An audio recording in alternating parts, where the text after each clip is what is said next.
Hi, I'm Desi Cerna, author of Fretboard Theory. In this free guitar lesson, I'm going to show you how I play the popular Christmas carol, Away in a Manger. You can follow along with free guitar tab. Just go to the link in the video description. Now, I play this with a capo at the 5th fret, but in order to simplify things here, I'm going to teach it to you in the open position so that the fret numbers and notes match the notation that you're looking at exactly. Then I'll explain how you can put a capo on and play it in different keys.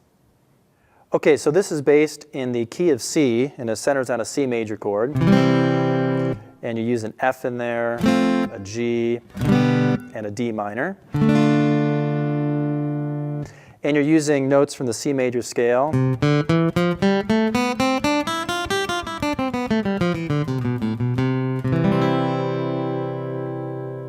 So I'm going to teach this to you in steps. The first step will be to just focus on the melody. Then you can add some bass notes, which will begin to develop this into a chord melody arrangement. And then I'll talk about how you can fret and finger the full chords to fill the space more. And then I will talk specifically about some of the things that I do in my own arrangement. So let's work with that melody first. As you're looking at the tab, just ignore the bass notes and just look at the top notes, which are the melody. So it's in 3/4 time, and you've got a pickup note, and the melody sounds like this.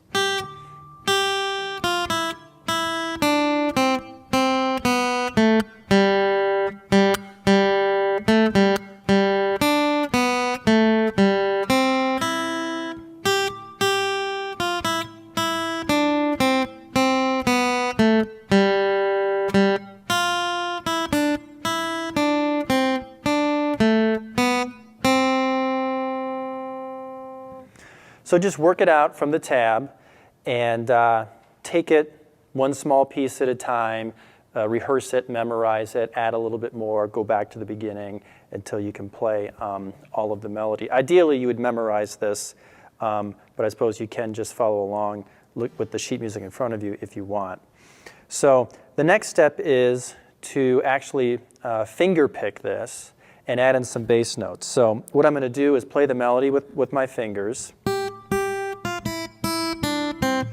And then my thumb is going to hit on some of the roots of the chords, adding some bass notes. So now this is going to begin to sound like a solo guitar, finger-style chord melody arrangement. So you can see the chords written above the notation, and you got C,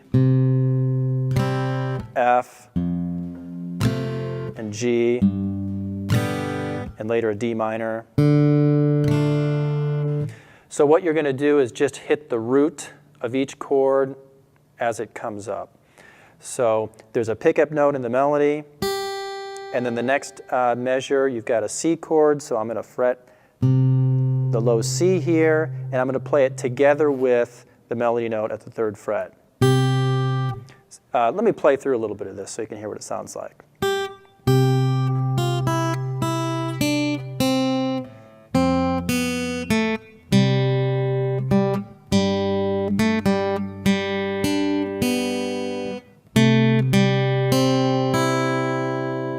Get the idea? So I'm playing the same melody from earlier, and I'm just putting a bass note in there. I play the C bass note with my 3rd finger. I actually wrap my thumb to play the F, the 1st fret of the 6th string. I play the G with my ring finger, and then my pinky grabs some of the melody. And my 2nd finger too.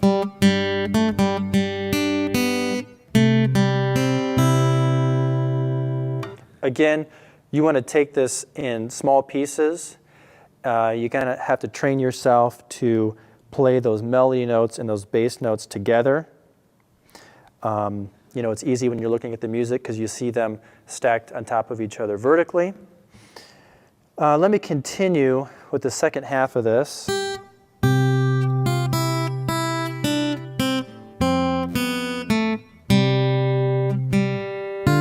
That's the D minor chord there.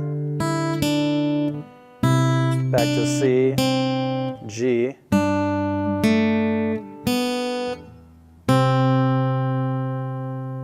So just be patient and rehearse and practice that until you're comfortable with it. The next step would be to go ahead and fret and finger the full chords and fill in the space a little bit more. So at the beginning, instead of doing something like this, you could do something like this.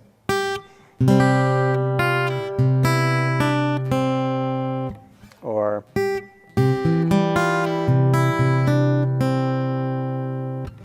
so what you're going to do is just, use more of your fingers and either just claw at the guitar, kind of piano style, and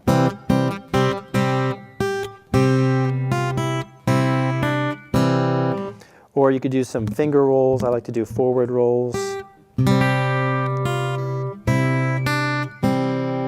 Or sometimes I'll kind of arpeggiate. Sometimes I just like to alternate. There's no right or wrong way to do this. You just have to work with it and fill space using the chords until you find something that sounds good and that you're comfortable doing. I would say to begin with, try to keep it simple and just hit on the chord at the beginning of its measure, either by just clawing at the thing, or maybe a roll or something. Here's the F chord, so I play it like this and then I wrap my thumb for the low F. Back to C. Now I should point out that when you're playing chord melody like this, you want to make sure that your melody note is the highest pitched note in the chord voicing. If you add more notes above the melody note, then the melody note gets lost. So for example, from the beginning, the melody note's here on the first string, so I want to make sure I at least pick up to that. But then as I come down, I want to stay away from the first string so that those melody notes in the second string stick out. On the F chord, my melody note is on the second string, so I only want to pick to the second string. If I went all the way to the first string, then the melody note is lost. You hear that F, so I'm only going to pick to the second string. And when I go back to C, I only pick to the third string, because that's where the melody note is. If I go past that, then you lose the melody.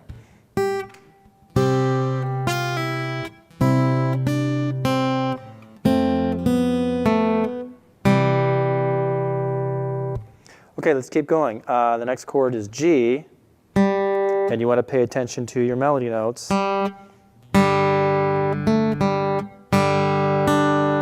And when I play the G, I actually just focus on the root G and strings 4, 3, and 2. That's my G chord, but I only go as far as the melody note. Then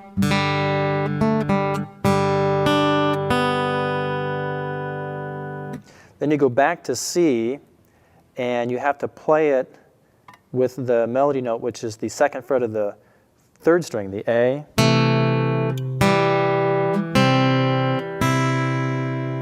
So you could do a C like this and then reach over for that A, and then put it back, then play the rest of the melody.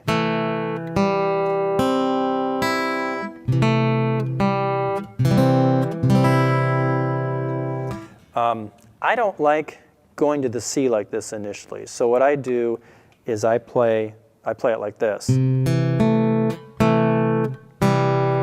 I reset my fingers for C. You can do this however you want. Let me back up. I'll go to that G.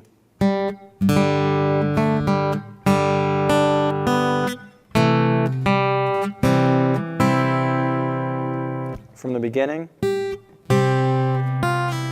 And notice how sometimes you got to lift your fingers off a chord tone in order to play the melody, and you put it back.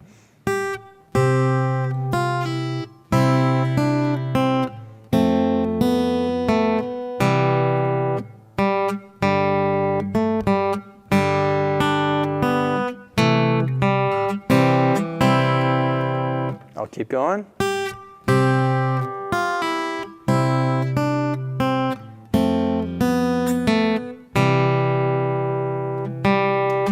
D minor, and your melody's on the first string there. Back to C, G, whoops. So from that D minor,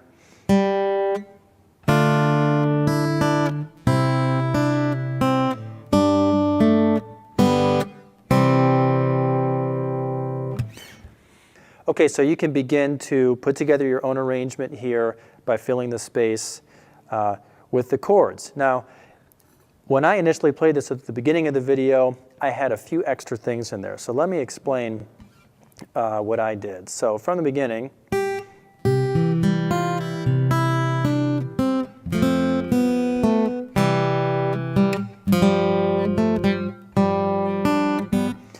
I played a G7 instead of a plain G major. So I played the root G, and then I also, well, you might know G7 like this. You add an F in it. I used the F at the fourth fret of the fourth, at the third fret of the fourth string. So my G7 is G on the sixth string. I'm leaving the fifth string out, and then I play the third fret of the fourth string, and then the third and the second strings are open. Then sometimes I need the third fret of the second string for the melody. Sometimes I need the second fret of the third string for the melody. So when I went to G, I went to this shape.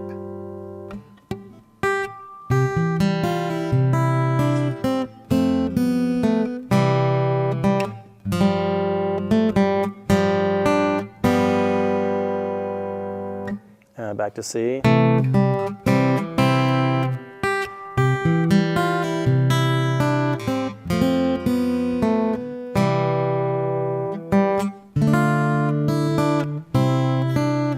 Here's that G7 again. Let me do that again. When I go to the G the first time, the melody note is the third string open. So I roll just to the third string. When I go to the G7 at the end, the melody note is the third fret of the second string. So I roll to that note. Here it is. Let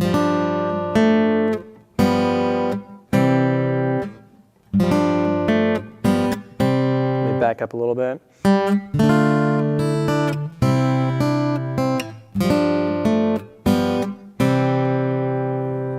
So I used G7 instead of a plain G.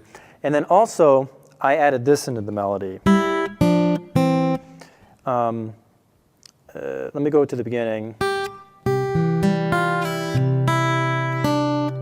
That part of the melody, that's E, D, C. The second time through, I played that using some other intervals in there.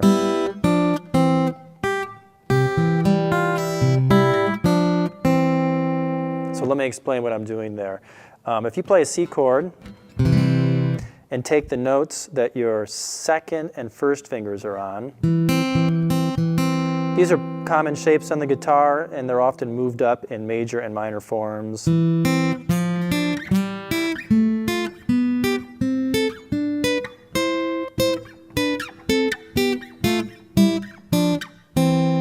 Or then strings 1 and 2 open. And that's what I played. I actually did that backward. Strings 1 and 3, open. Third fret of strings 2 and 4. And then the shape is part of the C chord. And these intervals can either be thought of as sixths, or they can be thought of as inverted thirds. Here's a root in the third, C and E. If you take that C and you transpose it up an octave, it's right here. So now there's your C, and your third's actually below it, so you've just inverted it, an inverted third. You could think of it that way. Or in music, when you measure the distance between two pitches, you always measure from the lowest pitch to the highest pitch, and you count up in the scale. So since the E is the lowest pitch, if you play in the C major scale, 1, 2, 3, 4, 5, 6, since these two intervals, these two notes are 6 scale steps apart, you'd say that it is a 6th interval. So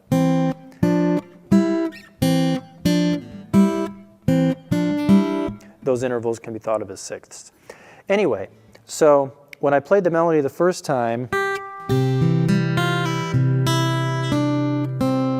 that part went down in single notes, but when I played it the second time, I went down in sixths. Just a little variation that I think sounds nice. So from the beginning.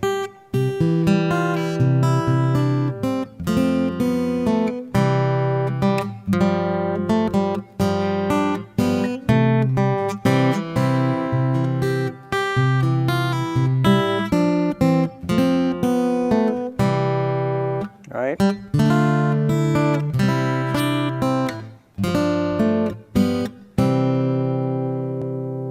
So together with some of my finger rolls and filling the space with the chord tones and putting a G7 in there and then putting some sixths in there, it really just adds more to the arrangement and makes it sound better. So that's how you do it in the open position. And then once you get that memorized, you can put a capo on the guitar and play it in other keys. So I like to put the capo at the 5th fret. This actually puts me in the key of F. That's F at the 8th fret of the 5th string, but I'm still thinking, you know, C. And this is what it looks and sounds like. Whoops.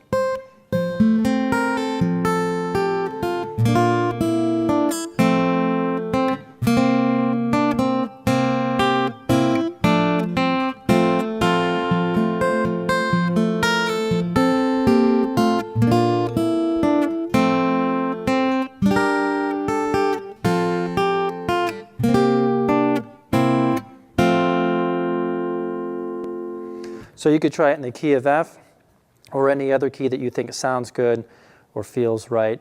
You might want to, if you're going to sing it, you might want to pick a key that's in your vocal range. One final thing that I'd like to show you is that you don't necessarily have to play this with your fingers. You could do something similar with a pick. So what you would do is you'd finger the chords and you would strum through the chords, putting emphasis on the melody notes. So it would look and sound something like this.